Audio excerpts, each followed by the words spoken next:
When I was starting Endeavor, there were no real words in many of these languages for entrepreneurship. Even the word emprendedor and emprendedorismo, which is now common in Spanish and Portuguese, were not used. The word empresario was big businessman, and in Turkish and Arabic and Indonesian and all of these languages, we're seeing entrepreneurship as a concept, as the idea of a career path pop up. So in that sense, anyone who's helping build the ecosystem, incubators, accelerators, venture capital, government agencies, I'm in favor of.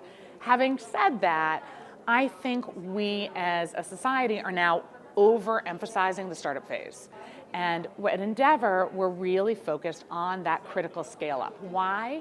Because that's the make or break moment for companies that can really move the needle of the economies. That's where the job growth comes. That's where the lasting, sustained innovation comes. And yet, if you don't focus on that point when people have raised, gotten to maybe $500,000 to $20 million in revenues, that's when most companies start to fail because they can't make it past that idea phase.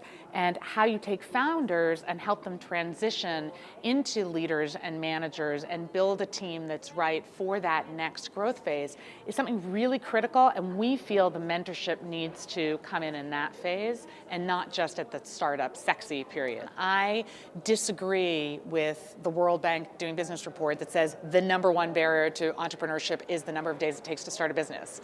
We know people, whether it takes 3 days or 30 days or 300 days, they're going to find a way around that regulation. It's just not the most critical problem.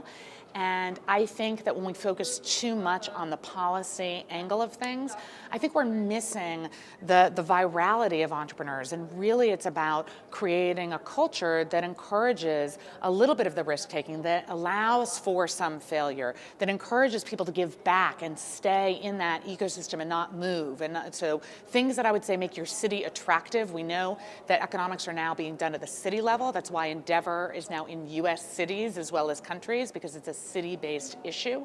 And making your country more attractive so successful people stay, I believe, is the #1 thing you can do as a government, and not focusing on these very transactional, tactical type of policies. It's much broader than that.